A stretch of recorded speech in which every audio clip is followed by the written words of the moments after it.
Good day, everyone. I am Aisha, and I will be discussing interviews as a qualitative research method, specifically focusing on what interviews are and why they are used. So, to begin with, an interview is a data collection technique where the researcher directly talks with the participant to gather detailed information about their experiences, opinions, behaviors, or perceptions. Unlike surveys or questionnaires, interviews allow researchers to go deeper into a topic because participants can explain their answers in their own words. So, this makes interviews one of the most widely used methods in a qualitative research. According to Creswell and Poth, interviews are considered a primary data collection strategy because they provide detailed and context rich information directly from the participants. Now, let's move on to the purpose of interviews. Interviews are mainly used to explore people's lived experiences, beliefs, and how they make meaning of their situations. They help researchers collect rich, detailed data that cannot be easily expressed through numbers. Most importantly, interviews give participants the opportunity to share their thoughts freely using their own words. And in terms of characteristics, interviews have several key features. Firstly, they are interactive. This means there is a direct exchange between the researcher and the participant. Second, they are flexible. The researcher can adjust or follow up on questions depending on the participant's responses. Third, interviews are rich in data because they produce detailed narratives instead of simple numerical results. Lastly, they are context sensitive, meaning they capture the participants' experiences within their personal and social background. Next, when should interviews be used? So, interviews are most appropriate when the research aims to understand how and why instead of what or how many. They are also useful when the topic is sensitive, personal, or complex, and when the researcher needs an in depth understanding of individual perspectives. However, interviews are not always the best method. They may not be ideal when the study requires data that can be generalized to a large population. They also require a lot of time and resources and may not work well if participants are not comfortable communicating verbally or face to face. Good day, everyone. Let us now continue on our topic about the types of interviews. So, there are three types of interviews: structured interview, semi structured interview, and the unstructured interview. So, for the structured interview, it uses a fixed predetermined set of questions on each the same order participants. The researcher does not deviate from the script, so they follow what is written and what is in that paper, making the responses easier to compare across the participants. So it is also you.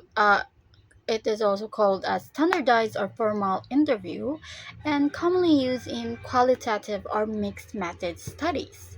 Well, and next, we have the semi-structured interview. So these interviews a pre-prepared interview question guide with a pre-prepared interview guide questions that allows the researcher to probe further or to deepen their understanding on the research by having follow-up questions. They adjust the order of the topics based on the flow of their conversations. So it is commonly used in qualitative research and it balances the structure of compatibility and flexibility or the four depth of the research. It also raises issues that are not considered by researchers. So that is the semi-structured interview. For the last type of interview, we will have the unstructured interview. It has no fixed set of questions. So they begin with a broad topic or opening questions that allows natural conversation to happen. So it is called also as in-depth or non-directive interview. Um, it is most flexible and exploratory form of interview that can be found on ethnographic, narrative, and phenomenological research. So what is the three types of interview: the structured interview, semi-structured interview, and the unstructured interview. So to further understand the types of interview, we have here the table. So in the aspect of questions, the structured interview has a fixed or preset questions, while the semi-structured has a guide plus flexibility or flexible questions. While the unstructured interview, it has an open-ended or free-flowing kind of questions. On its flexibility aspect, the structured interview are low, while the unstructured are high. The semi-structured interviews are the in-between one, which is the moderate. On the flex depth of data aspect, structured interviews are limited, while the unstructured are very deep or digs deeper into the data. And the semi-structured interview, it's more on the moderate to deep kind of gathering of data. So in the best for aspect, structured interview best for surveys, standardized data, while for semi-structured, they are best for most qualitative studies that you will encounter. On unstructured data, they are best for ethnography or life histories kind of studies. Example used for structured interview, we have the census type interviews, or for semi-structured, we have the academic field researches. And for unstructured, examples are the oral history projects. So that would be all. Good morning, everyone. Today I'll be discussing the research interview, a powerful qualitative tool that allows us to move beyond numbers and dive deep into the life experience of our participants. It may seem like a simple conversation. A successful research interview requires a rigorous four-step process to ensure the data we collect is both valid and ethical. Okay, let's have section one, the fourth step of conducting an interview. And let's look at the life cycle of a research interview is outlined by Ruben and Ruben. Step one is preparation. You just don't walk and start talking. You must develop an interview guide. For structured interviews, we arrange questions from broad to specific, starting with we could use icebreaker and moving into the heart of the research. Most importantly, we pilot test the guide with a peer to ensure our questions actually get the answers we're looking for. So first is step one is preparation. Okay, let's move on to task two or step two. Step two is selecting participants. And most likely we use purposive sampling, meaning we handpick individuals who have direct, relevant experience. Before a single question is asked, we must obtain informed consent to protect our participants and our research integrity because having informed consent also protects confidentiality of our participants. Next, we have step three, is the interview itself.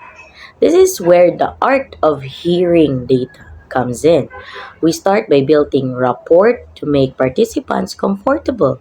We listen actively, use probing questions like, could you tell more about that, to uncover deeper layers of meaning. So we have a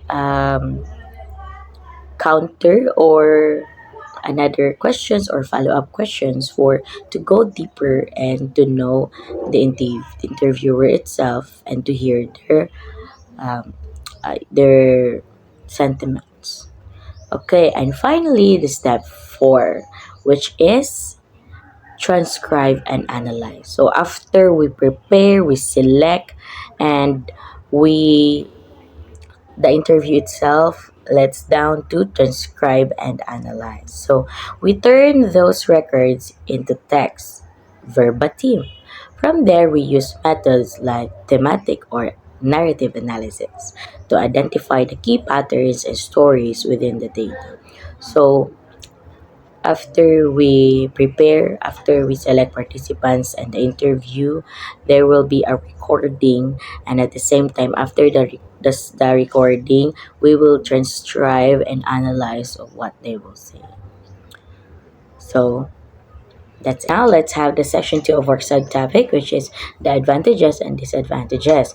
We have advantages, the why, the disadvantages, the risks. First, let's have advantages and disadvantages. Depth. In advantages, we have depth, produces rich, nuanced data that surveys can capture.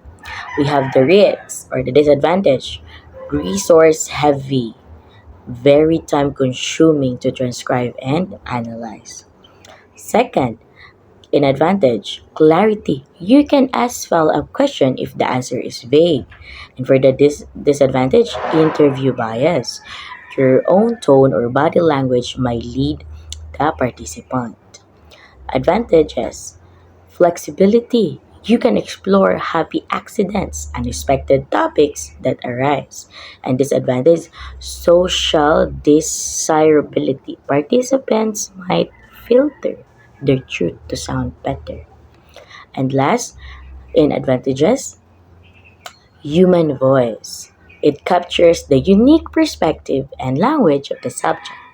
And disadvantages, limited reach. Results cannot be easily generalized to a whole population.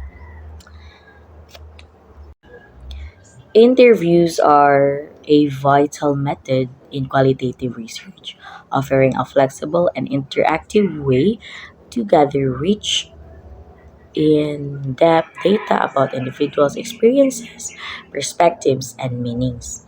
Whether structured, semi structured, or unstructured, each type serves different research needs by balancing consistency and flexibility. While interviews are especially useful for exploring complex or sensitive topics and capturing participants' voices in context. They also require careful planning, strong communication skills, and significant time and sources. Despite their limitations, interviews remain a powerful tool for understanding the how and why behind human behavior, making them essential for producing meaningful and nuanced research insights. So that's all about research interviews. Thank you and good morning.